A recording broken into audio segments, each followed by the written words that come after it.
নমস্কার বন্ধুরা, আমি সব্যসাচী সিংহ।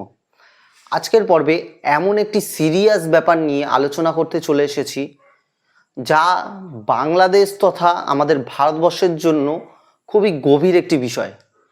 হ্যাঁ, আজকে আমরা আলোচনা করতে চলে এসেছি এই যে কোটা সিস্টেম, তা কিভাবে একটি দেশকে ধ্বংস করছে, এর বিস্তারিত আলোচনা করব। হ্যাঁ, আজকে কিন্তু বাংলাদেশ জ্বলছে। সারা বাংলাদেশে যত কয়টা বিশ্ববিদ্যালয় কলেজ যা আছে সেখানে আন্দোলন চলছে এই কোটা সিস্টেম তুলে দিতে হবে, এর বিরুদ্ধে কোটা সিস্টেম তুলে দিতে হবে। কোটা সিস্টেম কিভাবে বাংলাদেশকে ধ্বংস করছে তার একটুখানি আগে জেনে নিন। মোটামুটি যারা মুক্তিযোদ্ধা ছিলেন, মানে যারা স্বাধীনতা আন্দোলন করেছিলেন, বাংলাদেশের 1971 সালে স্বাধীনতা আন্দোলনের সাথে জড়িত ছিলেন, সেই সময় যারা লড়েছিলেন তাদের বংশ পরম্পরায় তাদের ছেলে, তাদের নাতি নাতনি, এদের পর্যন্ত সেই পর্যায় অবধি কোটা সিস্টেমের দ্বারা 30% রিজার্ভেশন কিন্তু পেয়ে আসছিল এতদিন ধরে। বাংলাদেশের সরকার 30% রিজার্ভেশন দিয়ে আসছে, বর্তমানেও তা চলছে। আর এই সব রকম কোটা মিলালে প্রায় 56%, মানে অলমোস্ট বেশিরভাগটাই কোটার আন্ডারে চলে যাচ্ছে। অতএব মেধার কিন্তু কোনো জায়গাই থাকছে না সেখানে, যেখানে মাত্র 44% জেনারেল ছেলেপেলেরা যারা ভালো পড়াশোনা করে এই জায়গাটায় আসছে, কিন্তু এই কোটা সিস্টেমের জালে আটকে তাদের না চাকরি বাকরি হচ্ছে, না তারা আরও যেসব, ধরুন কেউ সায়েন্টিস্ট হবে, কেউ ইঞ্জিনিয়ার হবে, কেউ ভালো পর্যায়ে যাবে, সেরকম কোনো সুযোগ কিন্তু এই সরকারের যেই কোটা সিস্টেম এর জন্য পাচ্ছে না তারা। আর এরই বিরুদ্ধে দীর্ঘদিন ধরে একটি চাপা অশান্তি চলছিল। 2018 সালেও এর আগে একটি বিশাল মুভমেন্ট হয়েছিল বাংলাদেশ জুড়ে, আর এবার কিন্তু আবার সেই মুভমেন্ট দেখা যাচ্ছে বাংলাদেশের সরকারের বিরুদ্ধে, যে সরকারকে এই কোটা সিস্টেম তুলতে হবে। এর বিরুদ্ধে কিন্তু সারা বাংলাদেশ জুড়ে একটা ভয়াবহ পরিস্থিতি চলছে। সমস্ত বিশ্ববিদ্যালয়ে ভাঙচুর, মারামারি, এমনকি পুলিশকে দেখা যাচ্ছে ওপেনলি ফায়ার করে দিতে একজনের উপরে।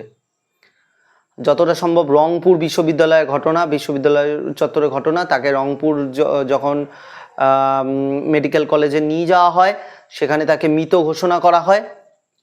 এরকম ঘটনা ঘটছে, বহু মানুষ আহত হচ্ছে, স্টুডেন্টরা আহত হচ্ছে, পুলিশের সাথে খণ্ডযুদ্ধ বাজছে, পুলিশও আহত হচ্ছে।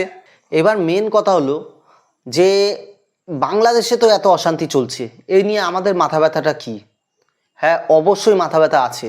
তার কারণ বাংলাদেশ কিন্তু আমাদের প্রতিবেশী। প্রথম কথা, সেই কারণে কিন্তু প্রতিবেশী যখন অশান্ত, আর যেহেতু বাংলাদেশ সরকারিভাবে আমাদের একজন বন্ধু প্রতিবেশী রাষ্ট্র, আর সেই রাষ্ট্র যখন ভালো থাকে না তখন অবশ্যই কিন্তু আমাদেরও গায়ে লাগার বিষয়।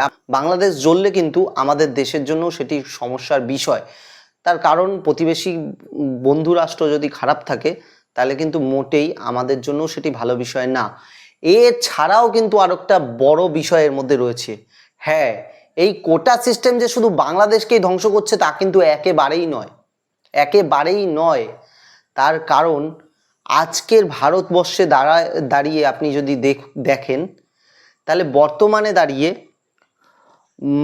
আমাদের ইন্ডিয়াতে যেই কোটা সিস্টেমটি চলছে সেখানে শিডিউল কাস্ট 15% রিজার্ভেশন পাচ্ছে, শিডিউল ট্রাইব যারা আছে তারা 7.5% রিজার্ভেশন পাচ্ছে, আর ওবিসি তারা 27% রিজার্ভেশন পাচ্ছে।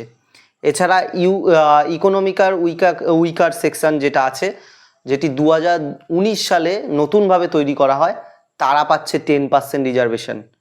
আর পার্সন উইথ ডিসএবিলিটি মানে হ্যান্ডিক্যাপ কোটায় 4%। এবার এখানে কথা হলো, টোটাল যদি আমি যোগ করি 63%, অলমোস্ট 63% কিন্তু এখানে রিজার্ভেশন কোটায় চলে যাচ্ছে। ভারতবর্ষের অবস্থাও কিন্তু রিজার্ভেশনের দিক দিয়ে মারাত্মক ব্যাপার। তবে ইন্ডিয়ান কনস্টিটিউশন যখন তৈরি হয় তখন কিন্তু বলা ছিল যে এই যে কোটা সিস্টেম তা কিন্তু পরবর্তীকালে বিবেচনা হবে, পরবর্তীকালে সেটি থাকার কোনো বাধ্যবাধকতা বা নৈতিকতা আছে কি না তার বেসিসে রাখা হবে। কিন্তু আজকাল কিন্তু এই কোটা সিস্টেম নিয়ে কোনো কথাই হয় না। আমরা অনেকেই দেখতে পাই যে জেনারেলরা আজকাল ভারতবর্ষের বুকে নানানভাবে বঞ্চিত, সত্যি বঞ্চিত, নানানভাবে জেনারেলরা বঞ্চিত। আর এই বঞ্চিত থাকার একজন বড় উদাহরণ আমি আপনাকে উদাহরণ দিয়ে বলে দিচ্ছি। 2019 সালের ওয়েস্ট বেঙ্গলের ক্লার্কশিপ বেরিয়েছিল, সেই ক্লার্কশিপে আমি সব জায়গায় পাস করেছি। আপনার প্রিলিম ক্লিয়ার করার পর, মেন্স ক্লিয়ার করার পর, কম্পিউটার টেস্ট, এভরিথিং পাস করার পরে আমি মেরিট লিস্ট থেকে বাদ যাই। আর মেরিট লিস্ট থেকে বাদ যাওয়ার মেন কারণ কোথায় জানেন? এই যে এসসি এসটি কোটা, বিশেষ করে এসসিদের এমনভাবে ওইখানে রিজার্ভেশনের সুযোগ দেওয়া হয়েছে যে সমস্ত দিক থেকে এসসিরা তো চাকরি নিয়ে বেরিয়ে গিয়েছে, অনেক কম নাম্বার পেয়ে, আমার থেকে অনেক কম নাম্বার পেয়ে তারা আজকে সরকারি পোস্টে ক্লার্কশিপে চাকরি করছে, ভালো জায়গায় জব করছে, তাতে কোনো ব্যাপার নেই, আমি আমার জায়গায় ঠিক আছি। কিন্তু চাকরিটা কিন্তু আমার মতো অনেকের দরকার ছিল, যারা নাকি শুধু এই কোটা সিস্টেমের জন্য অনেক বেশি নাম্বার পেয়েও এই চাকরিটা কিন্তু পায়নি। বা এরকম আরও ভুরি ভুরি চাকরি জেনারেলরা আজকে হারাচ্ছে। তার কারণ এই কোটা সিস্টেম।